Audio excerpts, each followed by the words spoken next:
Oh hey, what's up? I'm down in the bottom of the world strip mining for deep slate. Before I started this crazy long tunnel, I decided I wanted to potentially have a use in the future, but I don't know what that is yet, so I decided to start mining a tunnel towards Starter Town. So while I'm down here, I'm going to show a few clips of a couple of things that have been going on for the last couple of weeks, and I'll see you again on the other side.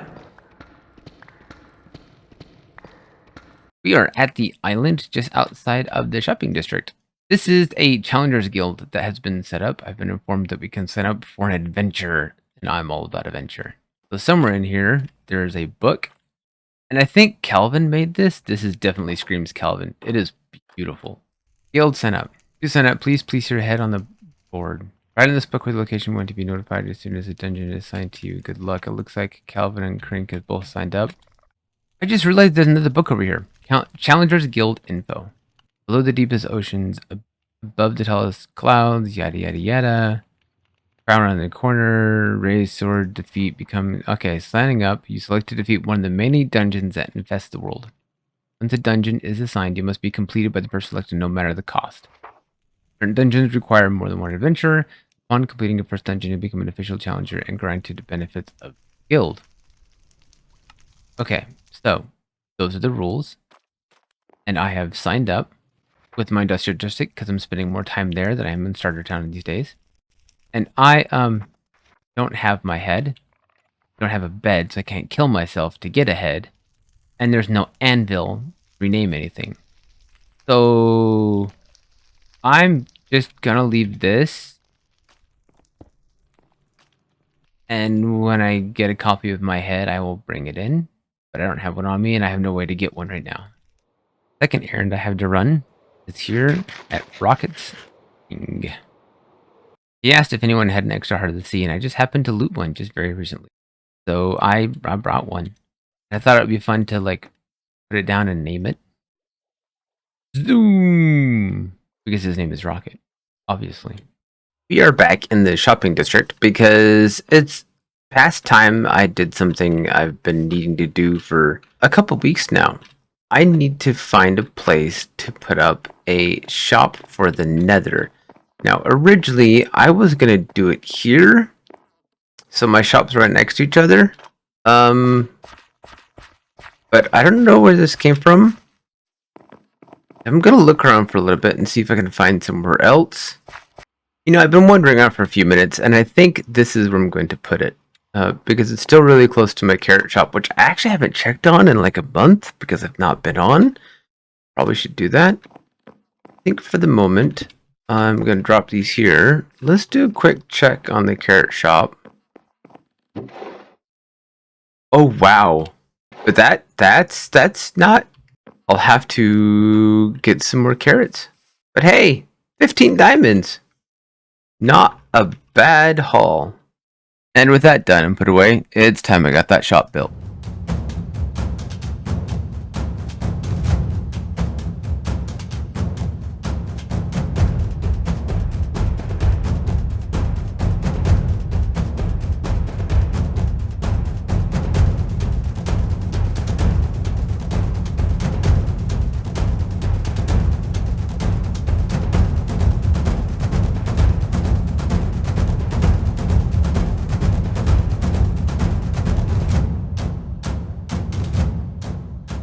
Okay, so the shop is done. I've decided to call it the Needful Nethers. And I've got just about everything you get from Piglin bartering in here. Leather, nether bricks, blackstone, quartz, green gravel, etc. And most of it I've priced on how difficult this item is generally to get. Like crying obsidian and regular obsidian. Gravel's just about everywhere. Spectra arrows. You can get these, but I feel like finding 2 diamonds per stack is a little high because I don't know how many people actually use spectral arrows. The soul sand is 2 diamonds per stack because people don't like farming for it. String is just about everywhere. I feel like I might actually put that at 1 diamond for 2 stacks. I feel like that might be a little bit high still. And fire charges, I feel like that's fair. Leather. Generally speaking, people don't go through a lot of leather, but when they do, they end up buying several stacks in a row, so that's fine. But for the most part, I'm pretty happy with it. There's a few more details and things I need to work out. But for the most part, I'm... Oh, I can mark this as being open now. There. And we're good. So, one more thing left to do since I'm still in the shopping district. That is, I need to go put my head where I put that villager trader head.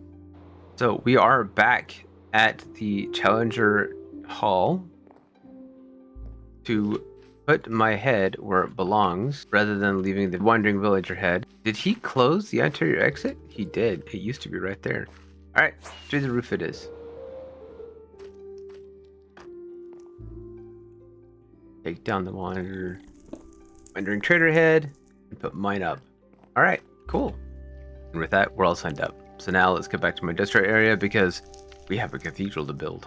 We have one more quick errand to run before we get to the meat of this episode. Okay, hold on. Black bars and... Alright. I'm starting to see these things everywhere. This little pig went to market. Someone's playing with fire. Oh, no. Oh. Was that a distraction? Nope. I feel like that was a setup. There's another bed. Custom made for hardworking senior miter. 100% quality.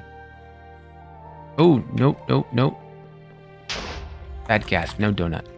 So Rocket and I bartered for that Heart of the Sea. We came to an agreement off camera, and the agreement for the payment was I wanted enough prismarine to make my own fully powered conduit and a stack of sea lanterns. He just informed me that Kronk has eaten my payment and I need to retrieve it from him. Let's go see how Kronk is doing. Oh my...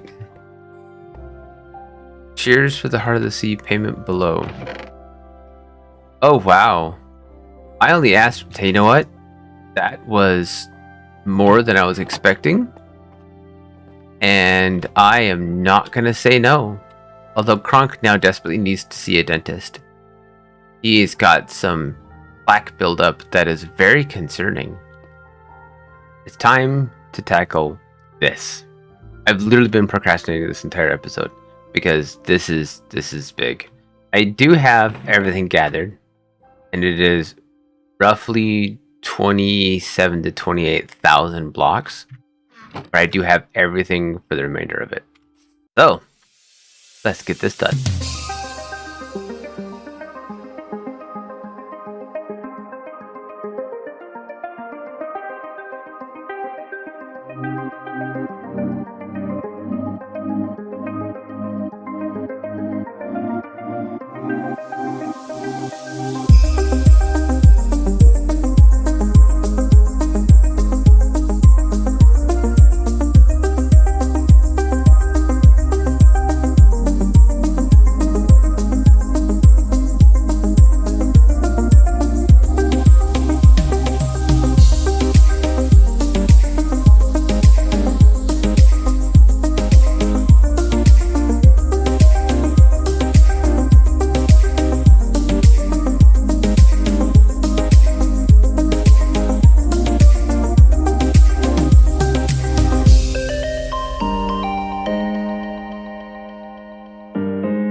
And here it is. It's done.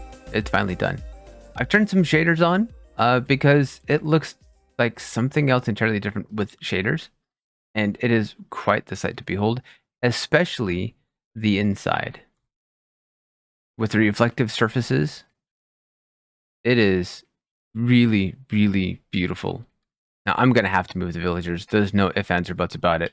I'm not quite sure where to move them to just yet. The ones especially that need to move are the ones here in the back. I'm thinking I'm going to take these clerics and I'm going to maybe get one or two more, and I'm going to put them up here behind the sacrifice altar. Like standing along the sides over here. I still need to do some decoration on the altar at the front because I feel like it needs to be important for the rest of the setting. Now, the interior, well done, they're still missing a lot of decoration. As you can tell, it is very, very bare. So I'm going to add some seats and stuff in here. But you get the idea. This was the part that took me the longest to do. The fog glass that I did here was totally worth it. Because it kind of looks like there's something menacing onto the side. And that was kind of the feeling I wanted for it. Big, dark, foreboding, a little bit of menace, a little bit of malice, a little bit of there's something else very, very different going on here. And so I'm really, really happy with it. And I am beyond pleased with how this turned out. This has been such a fun project. There are things in the interior that still need to be completed, but for the most part, it's done. The structure itself is finished. The details, some benches, some seats, maybe a couple of confessionals on the side because, you know, it is a cathedral. What would a cathedral be without some kind of confessional, of course? There's some other things that need to be completely fleshed out, but this was the bulk of it, and I'm very, very, very, very happy with it. This was worth every single second that I put into it. That being said, this area is far from done. I moved stuff to move the villagers, but I have other plans for things to go on. And it starts with this plaza. I do love me a good gradient, and this gradient turned out really, really nicely. And I've got plans for the rest of this area up here. They're just kind of like rough, sketched in my mind. Nothing real solid, but I do have an inspiration for it. I'm really excited for this, and I am looking forward to it. That being said, we're going to cut this episode right here. Thank you so much for coming by. If you enjoyed this, like, subscribe, click the bell, share it with your friends, post Twitter, you know, all that fun stuff. And I will see you again very soon. Goodbye for now.